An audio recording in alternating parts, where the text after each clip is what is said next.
কোনো দিনই আলাদা হয়নি টিনু আর ফোকলা। এই ভেরি রিসেন্ট যে আলাদাটা হয়েছে এটার আগে, তার আগে যে ও বলেছিল ফোকলা কেউ চায় না, একেও চায় না, তাকেও চায় না, জাস্ট ফর কন্টেন্ট।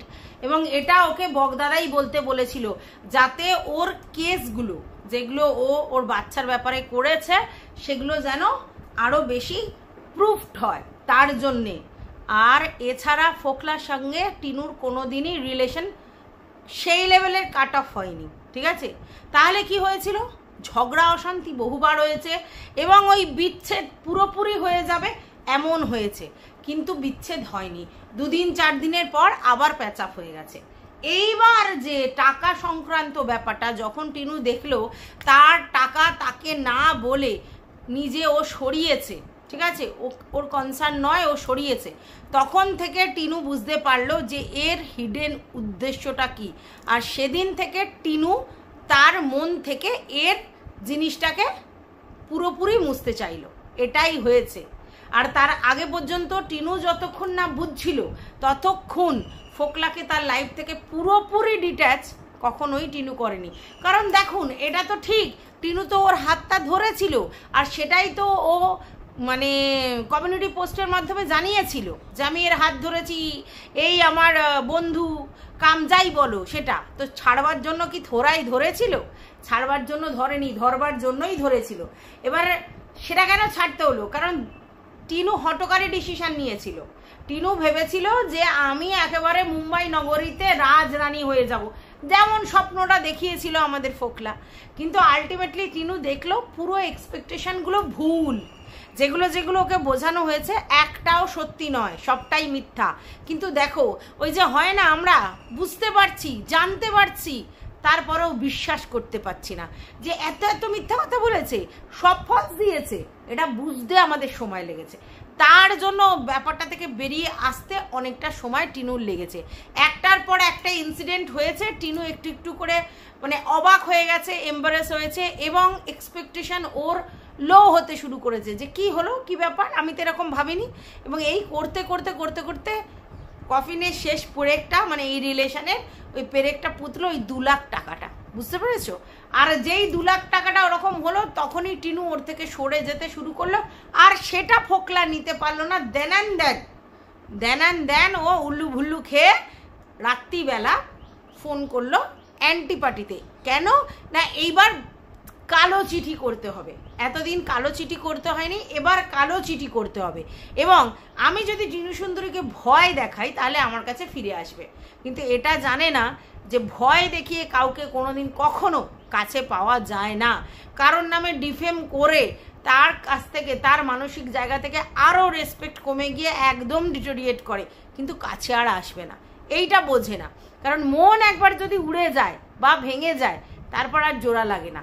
এইটাই ফোকলা বুঝতে ভুল করেছে। আর তার জন্য ভেবেছে আমি এইভাবে করব, ওইভাবে করব। টিনু তখন বাধ্য হয়ে আমার কাছে ফিরে আসবে। আর এটাকে ভালোবাসা বলে না, ঠিক আছে?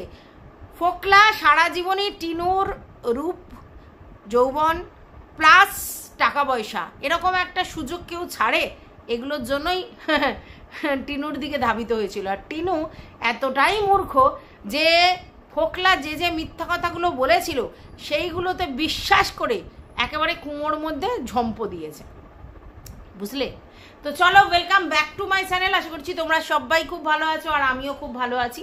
নতুন একটা ভিডিওর সাথে আমি রুনা লাইফস্টাইল থেকে।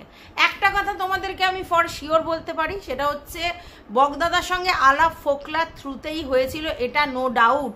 কারণ ফোকলাই খোঁজ খবর নিয়ে এসে আলাপ করিয়েছিল। কিন্তু বগদাদা প্রথম দিন থেকেই ফোকলার মানে কি আছে, মানে ফোকলা কি চায় বা ফোকলা কি মেন্টালিটি, সেটা বগদাদা বুঝে গেছিল। এবং চারিদিকে খোঁজ খবর নিয়ে ফোকলার স্বভাব চরিত্র, ওঠা বসা, ঘোরাফেরা, কোথায় কি, সমস্তটা বুঝে গেছিল। এবং ফোকলা যে মানে সত্যিই ফোকলা, তার যে কোনো মানে কি বলবো, কোনো ভালো মানে কি বলবো কাজই নেই, ভালো গুণই নেই, ভালো কিছুই নেই, সেটা অনেকদিন আগেই বগদাদা বুঝে গেছিল। এবং বগদাদা কিন্তু মানে টিনুকে কনসার্ন করেছিল যে ফোকলার সাথে তার রিলেশনটা যাতে না রাখে। কিন্তু ওই যে বলে না, ওই প্রেমেতে মজিলে মন কি বাহারি কি বাডম, টিনু কিন্তু ব্যাপারটা থেকে বেরোতে পারেনি। যাই হোক, কোনো কারণে ফিলিংসটা তো ডেফিনেটলি গ্রো করেছিল, ছেড়ে দেওয়ার জন্য তো আর ফিলিংস গ্রো করায়নি, তার জন্য টিনু বেরোতে পারছিল না। এবং টিনু যখন যখন কোনো কিছু প্রবলেম হতো ফোকলার সাথে, সেগুলো বগদাদার সঙ্গেই কনসাল্ট করতো, করে অনেক কিছুকে বোঝানো হতো। কিন্তু ফোকলা ভবি বলবার নয়, ফোকলা ভেবেছিল আমি একা গ্রিপ করে রেখেছিলাম টিনু সুন্দরীকে, এখন আবার বগদাদা এসে তাকে গ্রিপ করছে। বগদাদার সঙ্গে তার যে হৃদ্যতা, সেটা কখনোই ফোকলা ভালো চোখে দেখেনি। কি হৃদ্যতা না, বগদাদা as a guardian, as a দাদা টিনুকে ট্রিট করতো, এবং টিনুর অনেক ব্যাপারে উনি মানে আভ্যন্তরীণ অনেক ব্যাপারে এবং কি বলবো পার্সোনাল অনেক ব্যাপারে উনি ইন্টারফেয়ার করে টিনুকে হেল্প করতো, এবং টিনুই হয়তো সেই বুদ্ধি সাজেশন সব চাইতো। কিন্তু সেটা ফোকলার ভালো লাগেনি। ফোকলার এটাই বক্তব্য ছিল যে তোমাকে যে কাজে দেয়া হয়েছে সেই কাজটুকু তুমি দেখো, মানে টু দা পয়েন্ট জিস্টটা তুমি করো, বাদ বাকি তার পার্সোনাল লাইফে বা আমার সাথে কি রিলেশন বা অন্য কিছুতে কোনো জায়গায় তুমি হস্তক্ষেপ করো না। এটা ছিল ফোকলার প্রবলেম। ফোকলা কোনো কালেই বগদাদাকে সহ্য করতে পারে না, যদিও মানে খবরটা সেই এনে দিয়েছিল, কিন্তু স্পেশালি বগদাদাকে ফোকলা কোনোদিনই সহ্য করতে পারে না। আর বগদাদাও ফোকলাকে অনেকবারই অনেক জায়গাতে শাসিয়েছে তার অন্যায়ের জন্য। ফোকলা কোনোদিনই এই বগদাদার প্রায়োরিটি টিনুর জীবনে পছন্দ করেনি। তার পিছনের রিজনটা কি? তার পিছনে এটাই রিজন, যদি বগদাদা ওকে ঠিকঠাক বুদ্ধি দিয়ে ঠিক মতো চালায়, তাহলে ফোকলা যে ওকে গ্রিপ করে রেখেছে ব্রেনটা, সেটা তো টিনু তার মতো চলবে না। কারণ টিনু যে পাত্রে ঢেলে দেওয়া হয় সেই পাত্রের আকার ধারণ করে জলের মতো, ঠিক আছে? তাই টিনু ফোকলার কথায় উঠতো বসতো চলতো ফিরতো, মানে টেকনিক্যাল ইকোনমিক্যাল হ্যান ত্যান এইসব ব্যাপারে সবটাই ফোকলাই হেফাজত করতো। তাহলে প্রবলেমটা কোথায় হলো? কেনই বা টিনুর সঙ্গে ফোকলার ঝামেলা বাঁধলো? ফোকলার কোনো কারণে এটা মনে হয়েছে যে সে তার সঙ্গে তার যে রিলেশনটা, সেটা সুদূর ভবিষ্যতে একটা অন্য জায়গা আকার ধারণ করবে, তখন আমাতে তোমাতে ব্যাপারটা হবে। তাহলে এখন টিনু যে টাকা ইনকাম করছে তার অধিকার আমার জন্মে গেছে, কারণ আমি টিনুর এই, ঠিক আছে? আর সেই জন্য টিনুর টাকা টিনু তার বাবার বাড়িতে খরচা করলে বা তার দাদাকে দিলে, তার মা বাবাকে দিলে ফোকলা সহ্য করতে পারতো না। এবং টিনুর কানের কাছে এটাই মন্তব্য মানে সবসময় বলতো আর কি, যে ভাই তোমার টাকা তোমার মা বাবা দাদা সবাই ধ্বংস করছে, ইউটিলাইজ করছে, আর তুমি চুপ করে দেখে যাচ্ছ। এটা নিয়েই সমস্যা। ব্যাপারটা হচ্ছে ইনকামটা টিনুর, খরচা করবে টিনু, বাবাকে দেবে, দাদাকে দেবে, ভাইকে নেবে না বোনকে দেবে, নাকি ফোকলাকে দেবে না কাকে দেবে, সেটা টিনুর ব্যাপার, ঠিক আছে? কিন্তু না, এ হচ্ছে পাকামোটা মারতো, মানে ফোকলা পাকামোটা মারতো। আজকের ডেটে তোমাদের সবার কাছে ক্লিয়ার যে ফোকলা ক্যারেক্টারটা কি।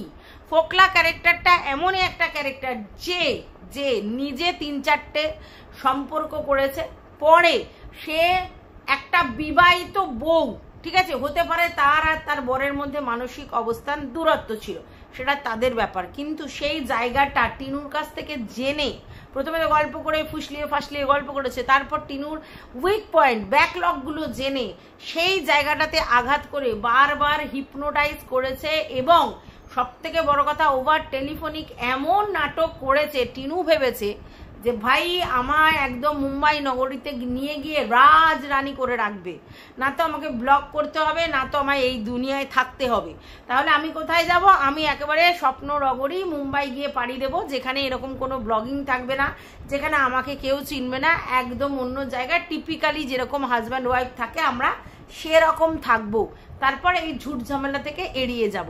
কিন্তু টিনুর এই স্বপ্নেই জল ঢেলে দিল ফোকলা, নিজেই চাকরি বাকরি ছেড়ে দিয়ে চলে এলো, এবং পরবর্তীকালে আর চাকরিতে যাবে এরকম কোনো কিছু বললো না। হ্যাঁ, ফোকলা এখন বলতে পারে যে টিনুই আমাকে বলেছিল চাকরি ফাকরি ছেড়ে দিতে, আর সেই জন্য আমি চাকরি বাকরি ছেড়ে দিয়ে এসেছি।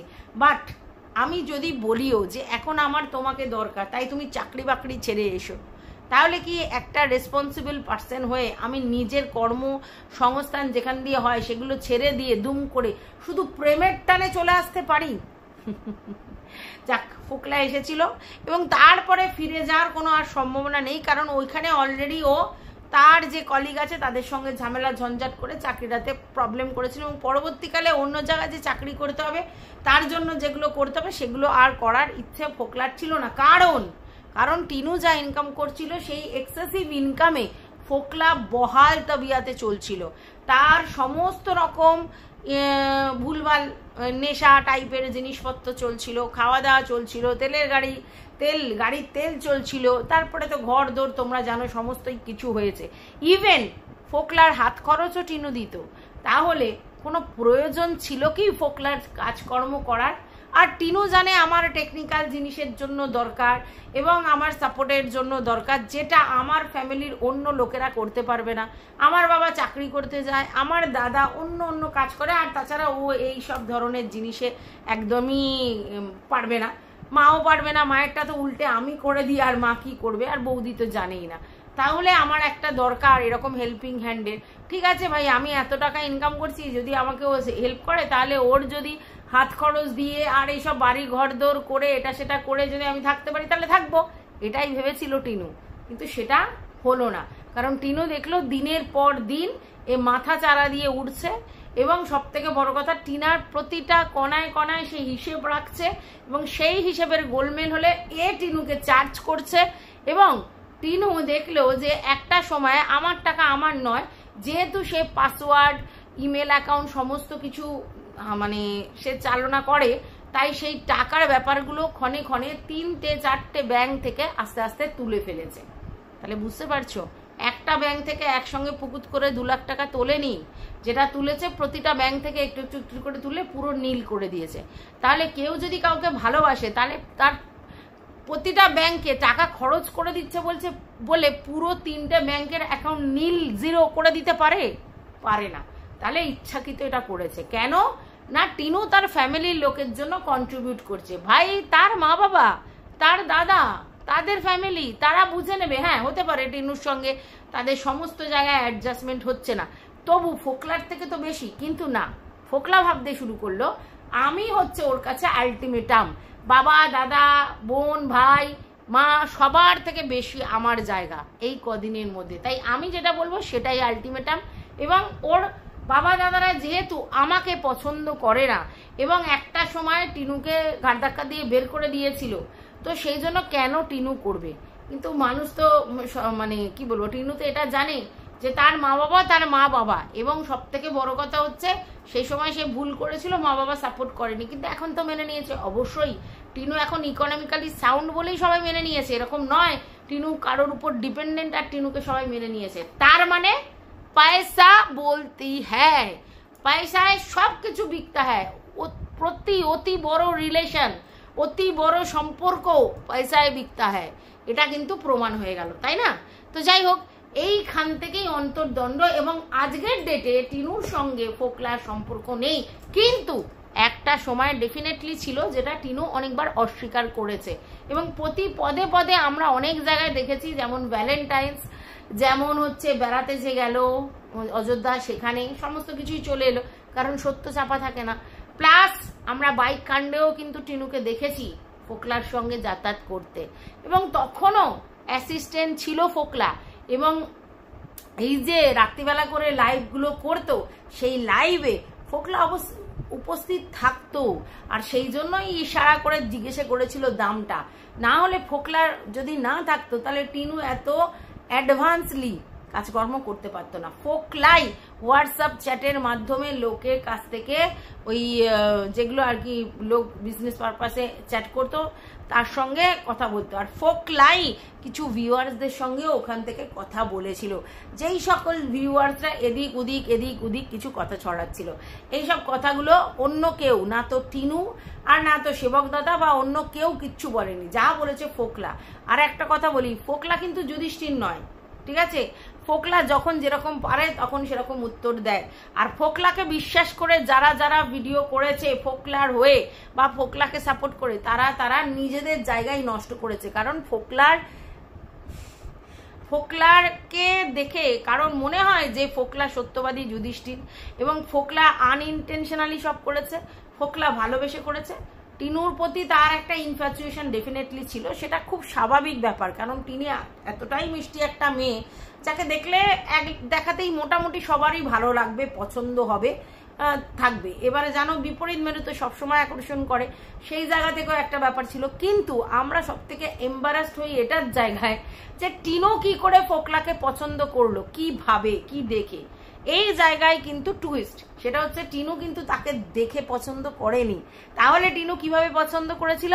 টিনু ভয়েস শুনে, কথা বলে মানে একটা হিপনোটাইজ হয়েছিল এবং ওর মনে হয়েছিল যে কেয়ারিং মেন্টালিটি, এবং আর একটা জিনিস টিনু লোভ হয়েছিল যে আমি এই জায়গা থেকে বেরিয়ে যাব মানে হচ্ছে আমাকে যেভাবে মানসিক টর্চার করছে এই দিকের লোকেরা, তাহলে আমাকে সুস্থভাবে বাঁচতে গেলে আমাকে এদের জায়গা থেকে বেরিয়ে যেতে হবে। তবে হ্যাঁ, ঘর ছাড়ার জন্য সে বেরোয়নি। তবে এই ফোকলা যদি না থাকতো তাহলে হয়তো টিনু বাইরে বেরোতেও সাহসও পেত না, যাই হয়ে যাক। তো যাই হোক, সবই ভালোর জন্য হয়, আমি তোমাদেরকে বারবার বলি। আজকে টিনু বেরিয়েছিল বলেই সেলফ সাফিসিয়েন্ট হওয়ার মতো চেষ্টা করছে, এবং আমার মনে হয় একটা মেয়ে প্রথম জীবনে এত ধাক্কা খেলে আলটিমেটলি সে একটা স্ট্রং মনের মানুষ, স্ট্রং এলিজিবিলিটি হোল্ড করা একটা মানুষ তৈরি হয়। যাই হোক, সেইখান থেকে ফোকলার জন্যই কিন্তু সে বেরোতে পেরেছিল, কারণ ফোকলা মনে সেই সাহসটা দিয়েছিল, যার জন্য টিনু বেরিয়েছিল। কিন্তু ফোকলা জানতো না যে টিনু বেরিয়ে যাবে। বেরিয়ে আসার পরে ফোকলা জানতে পেরেছিল। কিন্তু টিনু কি ভরসায় এসেছিল? টিনু ভেবেছিল যে আমি বেরিয়ে আসবো, এর সঙ্গে কথা বলবো। কারণ এর আগে একটা কথা তোমরা জানো, যেখানে আমাদেরকে খোকা বলেছে, খোকার সঙ্গে যখন ফোকলার কথোপকথন হয়েছে তখন ফোকলা শেখাচ্ছিল যে আমাদের খোকা অ্যাজ আ হাজব্যান্ড যোগ্য নয়। তখন ফোকলাকে যখন খোকা জিজ্ঞাসা করে তখন বলে যে হ্যাঁ, তুমি ডিভোর্স দিলে আমি বিয়ে করতে রাজি। ঠিক আছে, এই কথাটা যখন বলেছিল টিনু ভেবেছিল তাহলে আমাকে মন প্রাণ দিয়ে ভালোবাসে। সেখানেই প্রবলেম। ঠিক আছে, যাই হোক, তারপরে সমস্ত ঘটনাই তোমাদের জানা। অ্যাজ অন ডেট মোটামুটি তোমরা আপডেট এটাও পেয়ে যাচ্ছ যে ফোকলার সঙ্গে টিনুর কোনো সম্পর্ক নেই। ভুল মানুষের দ্বারাই হয়, আমি বারবার বলি, কিন্তু মানুষই সেই জিনিসটা থেকে নিজেকে শিখিয়ে আবার নতুন করে শুরু করে। টিনুর জীবনে দুটো ভুল হয়েছে, একটা ভুল তার বাবা মার দ্বারা হয়েছে, আর একটা ভুল টিনু নিজে করেছে। আর সেই ভুল হওয়ার পিছনে দুটো কারণ, একটা হচ্ছে হঠকারী ডিসিশন, ইনস্ট্যান্ট ডিসিশন, আর দ্বিতীয় হচ্ছে না জেনে শুনে, না বুঝে সুঝে একটা ছেলেকে ব্লাইন্ডলি বিশ্বাস করা। এই দুটোর জায়গা থেকে প্রবলেমটা হয়েছিল। তো সবার কাছে আমার এটা বক্তব্য, আমি টিনুকেও বলেছি কথাটা, তোমাদেরকেও বলছি, সেটা হচ্ছে যে কোনো রিলেশন, সে ছেলে করো আর মেয়ে করো, যেই করো, যে কোনো রিলেশন করো, তাহলে সেই রিলেশনের যে পরিণতি সেটা কি মানে বিয়ে, এই যে পরিণতিটা যদি চাও তার আগে তোমাদের বুঝতে হবে যে তোমাদের মধ্যে অ্যাডজাস্টমেন্ট কতটা, এবং তোমরা দুজন দুজনের কাছে ক্লিয়ারলি সব বলেছো কিনা, এবং তোমরা ফ্রি কিনা, এবং তোমাদের ফ্যামিলি অ্যাডজাস্ট করতে পারবে কিনা, এই সমস্ত দেখে তারপরে বিয়ে করা উচিত। কারণ বিয়ে একটা প্রতিষ্ঠান, আর সেটা শুধু একটা ছেলে আর একটা মেয়ের মধ্যে হয় না। তাদের পারিপার্শ্বিক অবস্থা, তাদের মানে স্ট্যান্ডার্ড, তাদের লাইফস্টাইল, সমস্ত কিছুর সঙ্গে একটা মানুষের সঙ্গে আর একটা মানুষের অ্যাডজাস্টমেন্টের ব্যাপারটাই কিন্তু বিয়ে। ঠিক আছে, তোমার কিছু ভালো লাগা, আমার কিছু ভালো লাগা, দুজনের কিছু ছাড়া, মানে দুজনের ভালো লাগা ছাড়া, এগুলো নিয়েই একটা আন্ডারস্ট্যান্ডিং এর মাধ্যমে বিয়ে নামক প্রতিষ্ঠানটা চলে। সেখানে কোনো একটা জিনিস নড়বড়ে হলেই কিন্তু বিয়েও টগমগ করে, মানে ডগমগ করে, ঠিক মতো হয় না। তাই আমার মতে বিয়ে করার আগে 100 বার ভাবা উচিত। কিছু কিছু লোকজন আছে যারা 7 বছর 8 বছর প্রেম করার পর ফ্রাস্ট্রেটেড হয়ে যায়, কিন্তু লোক কি বলবে এই হিসেবে তারা বিয়ে করে। এটা কখনোই করবেন না। আমার দেখা আমার দিদি আছেন যে সারা জীবন ধরে সাফার করছে, কারণ 12 বছরের রিলেশনের পর সেই রিলেশনে আর কিছু বাকি ছিল না একে অপরের জানা বোঝার, এবং বুঝেছিল যে তাদের অ্যাকচুয়ালি দুটো ফ্যামিলি কোনোদিনই অ্যাডজাস্ট করতে পারবে না। তারপরেও জোর করে তারা বিয়ে করে, এবং বিয়ের পরে যেটা স্বাভাবিকভাবেই হয়, নিজেদের মধ্যে অন্তর্দ্বন্দ্ব শুরু হয়। এবার আমার সেই জিজু অন্য জায়গায় গিয়ে অন্য একটা রিলেশনে জড়িয়ে পড়ে, আর আমার দিদি অ্যাজ অন ডেট শাঁখা সিঁদুর পরে সেই মানে কি বলবো শ্বশুরবাড়ি গলগ্রহ হয়ে বেঁচে আছে। তবে হ্যাঁ, দিদির মেয়ে খুব সুন্দর সার্ভাইভ করেছে, ভালো পড়াশোনায় সমস্ত কিছু হয়েছে, কিন্তু আমার দিদির লাইফটা পুরো স্পয়েল হয়ে গেল। 12 বছরের প্রেমের জীবন, তারপরে বিয়ে হয়েছিল। ঠিক আছে, তো যাই হোক, সেটাই বলছি যে এই প্রেম করেছি মানেই তাকে বিয়ে করতে হবে, এই কনসেপ্টটা থেকে বেরিয়ে আসুন। ঠিক আছে, অনেক বুঝে সুঝে বিয়ে নামক প্রতিষ্ঠানে যাওয়া উচিত। ভাইদা ওই আর একটা কথা শুনলাম, সেটা হচ্ছে ছেলেরাও নির্যাতিত হয়, হ্যান ত্যান অমুক তমুক। আমি একটা কথা বলি, ছেলে মেয়ে বলে না, যে কোনো মানুষ নির্যাতিত হতে পারে, যে কোনো মানুষকে মানুষ ফাঁসিয়ে দিতে পারে, ছেলেকেও ফাঁসি দিতে পারে, মেয়েকেও ফাঁসি দিতে পারে। আর এই বিয়ে নামক জিনিসটা এমন লোকের কাছে ফোবিয়া হয়ে গেছে যে কিভাবে কাকে কোনভাবে বিয়ে দেব। তবে হ্যাঁ, যেমন অনেক ভুলভাল অভিজ্ঞতা আছে, নোংরা অভিজ্ঞতা আছে, তেমনি অনেক ভালো অভিজ্ঞতাও আছে। সুন্দর সুন্দর মানে বিয়ে নামক প্রতিষ্ঠানে তারা বিবাহিত হয়ে সুন্দর সুন্দর লাইফস্টাইল কাটাচ্ছে, এরকমও আছে। সেকেন্ড বিয়ে করার পরে হ্যাপিলি ম্যারেড লাইফ করছে, এরকমও আছে। ঠিক আছে, তো সমস্ত জায়গায় যেমনি নেগেটিভ আছে তেমনি পজিটিভ আছে। তো আপনাদের পজিটিভ জিনিসটা নিতে হবে। এইটা কখনো ভাববেন না যে ওর ছেলে নির্যাতিত হয়েছে মানে আমার ছেলেও হবে, বা ওর মেয়ে নির্যাতিত হয়েছে মানেই আমার মেয়ে নির্যাতিত হবে। একদম ভাববেন না। সবকিছু থেকে নিজেকে পজিটিভ ভাবাবেন। এবং সব থেকে বড় কথা সেটা হচ্ছে ছেলে বা মেয়ে যেই হোক তাদেরকে পড়াশোনা শিখিয়ে স্বাবলম্বী করার চেষ্টা করুন। এখানে ছেলে মেয়ে বলে আলাদা ডিফারেন্ট করবেন না। ছেলে মেয়ে দুজনকেই পড়াশোনা শিখিয়ে শিক্ষিত করুন এবং তাদের একটা ট্র্যাকে লাগিয়ে দিয়ে তারা তাদের মতো করে লাইফস্টাইল লিড করে নিজের পায়ে নিজে দাঁড়াতে সক্ষম হোক। তারপরে তারা যেদিনকে বুঝবে তাদের যোগ্য পাত্র বা পাত্রী জোগাড় করে তারা তাদের মতো করে লাইফস্টাইল নির্ভর করুক। কোনো রকমভাবে বাবা মা হওয়ার সুবাদে জোর করে চাপিয়ে দেবেন না ছেলে বা মেয়ের উপরে যে এটা করতে হবে, একে করতে হবে, এই করতে হবে, সেই করতে হবে না। তাদের সেলফ ডিপেন্ডেন্ট করুন, সেলফ সাফিসিয়েন্ট করুন। যদি করবেন তখন তাদের এমনি থার্ড চক্ষু খুলে যাবে, আর তখন তারা ভালোটা ভালো খারাপটা খারাপ বুঝতে পারবে। এবং সব থেকে বড় কথা একটা জিনিস মাথার মধ্যে ঢুকিয়ে দিন ছেলে বা মেয়েকে দুজনকেই, যে প্রেম করার সময় যদি প্রেম করেন তাহলে প্রেম করার সময় অন্তত 2 থেকে 3 বছর তার সঙ্গে মিশুন। দরকার হলে তার বাড়িতে যান, দেখে আসুন, এনভায়রনমেন্ট বুঝুন দুতরফেরই। এবং তাদের ফ্যামিলির লোকজনকেও একত্রিত বসান, কথা বলান যে তাদের মধ্যে মানসিক ওয়েভলেন্থ মিলছে কিনা, এইসব বুঝে সুঝে তারপরে তাদের মধ্যে রিলেশন বিল্ড আপ করে পরের প্রস্তুতি নেওয়া উচিত। তো এইভাবে যদি ভাবেন তাহলে ভালো। নাক সিটকানো বন্ধ করুন। কেন ছেলের বাড়ি গিয়ে থেকেছে, কেন মেয়ের বাড়ি গিয়ে থেকেছে, এগুলো বাঞ্ছনীয় এখনকার দিনে। ঠিক আছে, খুব মুশকিল না হলে। ঠিক আছে, এটা আমি বলতে পারি। তো তারপরে বিয়ে নামক প্রতিষ্ঠানে যান আর ডিসিশন ছেলে মেয়ের উপর ছেড়ে দিন, কিন্তু তার আগে তাদেরকে প্রকৃত শিক্ষা দিন এবং তাদেরকে সেলফ সাফিসিয়েন্ট করুন। একটা এজের পর নিজের ভালো যখন বুঝতে শিখে যাবে তারপরে তারা তাদের মতো করে চয়েস করুন। কখনোই কারোর ঘাড়ে কিছু চাপিয়ে দেবেন না, এটা মাথায় রাখবেন। তাহলে দেখবেন একটা সুস্থ সম্পর্ক পাবেন। আমি এত কিছুর মধ্যেও ভাবি বিয়ে নামক প্রতিষ্ঠানে লোকের যাওয়া উচিত, করা উচিত, এবং সুন্দর সুন্দর বিয়ের রেজাল্ট প্রচুর আমাদের চোখের সামনে আছে। নানাভাবে সারভাইভ করেছে, এরকম দেখা গেছে হাজব্যান্ড প্রচন্ড সাপোর্ট করেছে, মেয়েটি ভালো পজিশন, বিয়ের পরে লয়ার হয়েছে, ডাক্তার হয়েছে, এরকম বহু উদাহরণ আছে, গায়িকা হয়েছে, প্রচুর আছে। আবার ছেলেটিকেও একটা মেয়ে অনেক সাপোর্ট করে ছেলেটি ভালো জায়গায় সাকসেস হয়ে দাঁড়িয়ে পড়েছে।